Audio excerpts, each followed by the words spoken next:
दोस्तों नमस्कार। जैसे कि आप स्क्रीन पे देख रहे हैं, कट ऑफ क्यों नहीं दिया जेपीएससी ने, इसके पीछे क्या कारण है, आज हम इसी पर विश्लेषण करते हैं और हम समझते हैं कि आखिर ये क्या कारण रहे होंगे जिससे जेपीएससी ने कट ऑफ नहीं दिया। हालांकि प्रीलिम्स का रिज़ल्ट कल ही जारी कर दिया है, लेकिन कट ऑफ इसने क्यों नहीं दिया। जैसे यूपीएससी का ट्रेंड रहा है कि वह जब भी रिज़ल्ट जारी करती है कट ऑफ हमेशा साथ में जारी करती हैं। इससे स्टूडेंट्स में क्लैरिटी रहती है कि कौन से स्टूडेंट पास किया कौन नहीं किया।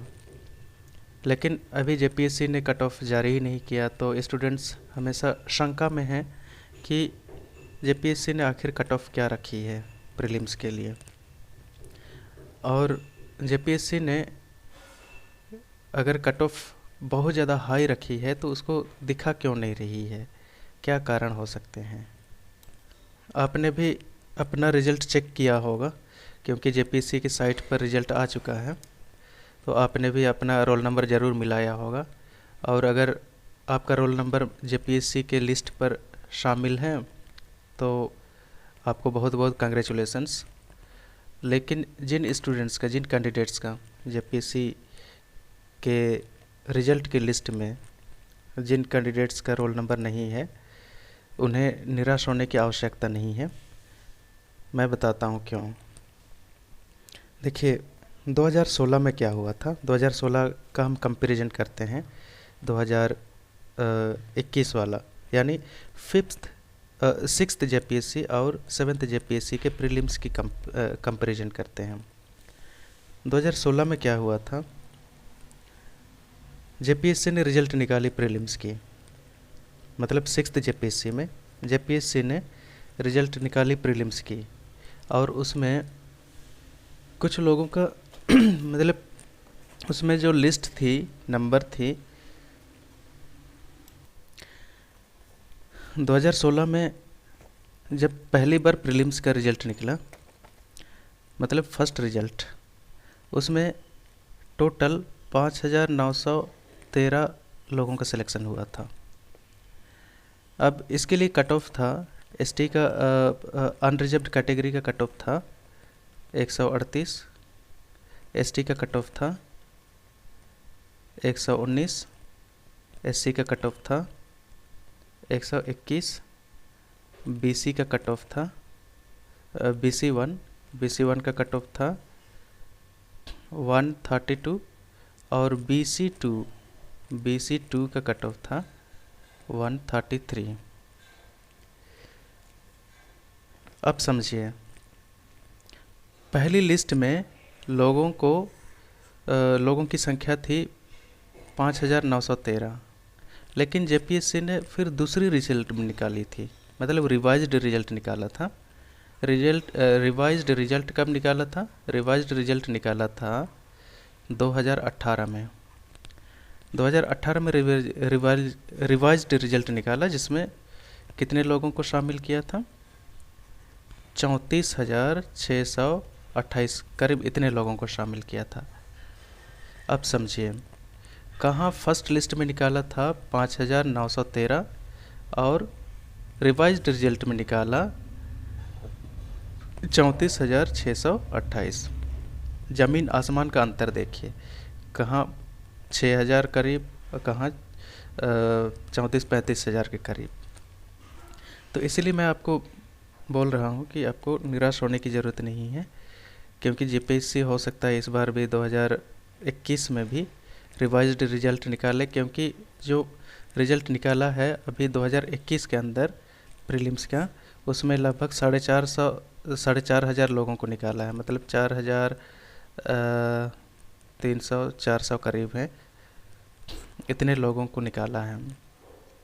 इसका मतलब ये है कि जेपीएससी कहीं ना कहीं, और इसमें ये भी लिखा है प्रोविजनल रिजल्ट, आप देखिएगा प्रोविजनल रिजल्ट निकाला, मतलब फाइनल रिजल्ट जो है this will follow, final result कहीं ना कहीं बाद में आएगा, इसलिए आप निश्चिंत रहिए। लेकिन डाउट कैंडिडेट्स के मन में ये भी है कि आखिर जेपीएससी ने कट ऑफ क्यों नहीं जारी किया 2021 के लिए अब तक।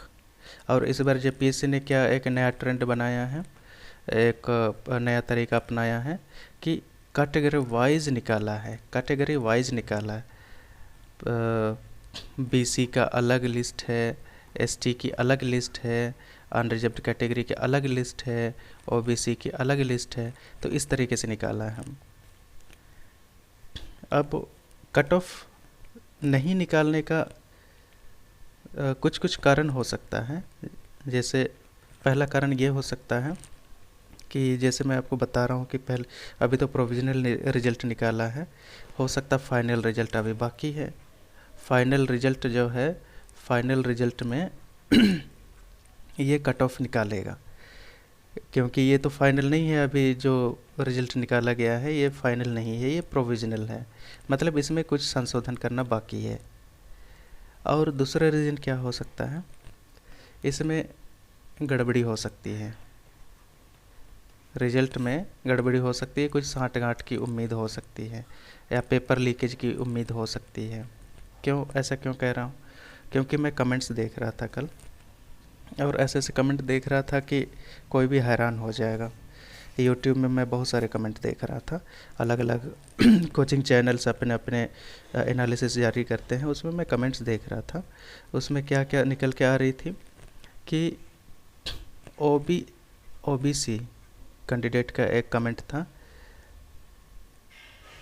उसने कहा कि 264 अंक मिल रहे हैं जेपीएससी के जो आंसर की जारी किया गया था जेपीएससी का, उसके अनुसार 264 अंक मिल रहे हैं, लेकिन नॉट सेलेक्टेड।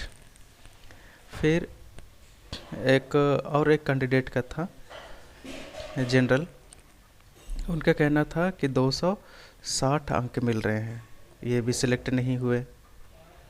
फिर और एक कैंडिडेट का था 278 अंक मिले हैं, ये भी सिलेक्ट नहीं हुए। अब बताइए, अब और एक कैंडिडेट का था 270, इनका सिलेक्शन हो गया। अब इससे आप क्या उम्मीद लगा सकते हैं, इसमें कंपैरिजन कीजिए 270 और 278 में। 270 का कैसे सिलेक्शन हो सकता है और 278 वाले का सिलेक्शन कैसे नहीं हो सकता, जबकि जो कम अंक प्राप्त हो रहे हैं उनका सिलेक्शन हो रहा है, और जो जिनको ज़्यादा अंक मिले हैं उनका सिलेक्शन नहीं हो रहा है। ये तो बहुत ही विरोधाभास है।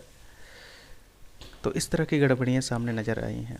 फिर और एक EWS कैंडिडेट कहता है कि 252 अंक मिले, इनका भी सिलेक्शन नहीं हुआ। ST कैंडिडेट का कमेंट आ रहा है 240 अंक मिले, तो भी सिलेक्शन नहीं हुआ। SC कैंडिडेट का आ रहा है कमेंट 204 अंक मिले, तो भी सिलेक्शन नहीं हुआ। इसके पीछे जेपीएससी की मंशा क्या है, मतलब इतना कट ऑफ कभी नहीं गया है, जेपीएससी के इतिहास में इतना कट ऑफ कभी नहीं गया। जैसे मैं आपको बता रहा था कि 2016 में देखिए कितना लो कट ऑफ था, मतलब 238, 119, मतलब ये बहुत कम था। अभी तो 200 से ये 138 की तुलना में तो बहुत ज़्यादा है इस बार, मतलब 278 तक भी कैंडिडेट का सिलेक्शन नहीं हो पाया है। और कट ऑफ जारी क्यों नहीं किया जेपीएससी ने, हो सकता है जेपीएससी ये दिखाना नहीं चाह रही है कि कट ऑफ क्या है, हो सकता है एट रैंडम कैंडिडेट्स को सिलेक्शन किया है, फिर जिनका साठ-गाँठ जिसका ज़्यादा हो उनका सिलेक्शन हुआ है।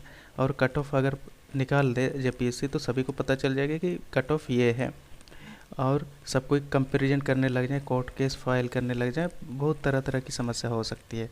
इसलिए जेपीएससी के जहन में कहीं ना कहीं ये बात है, इसलिए जेपीएससी कट ऑफ जारी नहीं करना चाह रही है। लेकिन मुझे जहाँ तक उम्मीद है कि जेपीएससी कहीं ना कहीं प्रोविज़नल रिज़ल्ट ये प्रोविज़नल रिज़ल्ट है, फाइनल रिज़ल्ट ज़रूर निकालेगी, क्योंकि फाइनल रिज़ल्ट के साथ ही कट ऑफ आएगा। क्योंकि 2016 में भी हुआ था, जैसे ज़मीन आसमान का अंतर था। जैसे मैं बता रहा हूँ कि पहली लिस्ट में निकाला था 5,913 करीब, फिर दूसरी लिस्ट में रिवाइज्ड रिजल्ट में निकाला 34,600 करीब, मतलब ज़मीन आसमान का अंतर था। हो सकता है इस बार भी अभी 4000 को निकाला है, 4500 को निकाला है, हो सकता है संशोधित लिस्ट में और 25-30 हज़ार को निकाल दें, तो ये भी संभावना है। अब सोचिए ज़रा, लगभग 2.5 लाख कैंडिडेट अपीयर किए एग्ज़ाम में, लगभग करके बता रहा हूँ, लगभग 2.5 लाख कैंडिडेट अपीयर किए एग्ज़ाम में, इनमें से मात्र 4000 को निकाला है। ये तो कहीं ना कहीं बहुत ही गलत बात है। मतलब स्टूडेंट्स वर्षों से प्रिपरेशन करते आए हैं और प्रीलिम्स में उनका सिलेक्शन ना हो, ये मतलब बहुत ही गलत बात है। एक तो जेपीएससी 2016 के बाद अभी कंडक्ट कर रही है एग्ज़ाम 2021 में, इतना गैप होने के बाद और इतने कम संख्या में स्टूडेंट्स को निकालना, कैंडिडेट्स को निकालना, ये बिल्कुल भी जस्टिस नहीं है। कम से कम जेपीएससी को निकालना चाहिए। 2.5 लाख लोग बैठे थे एग्ज़ाम में, तो कम से कम इनका 10% 20% तो निकालो, लेकिन जेपीएससी ने ऐसा नहीं किया। जेपीएससी ने बहुत कम निकाला। तो आप उम्मीद रखिए कि रिवाइज्ड रिजल्ट जो है वो जल्दी आएगा और उसी के साथ भी कट ऑफ भी आएगा, ये उम्मीद आप रखिए। चलिए, इसी एनालिसिस के साथ मैं आपसे विदा लेता हूँ। धन्यवाद।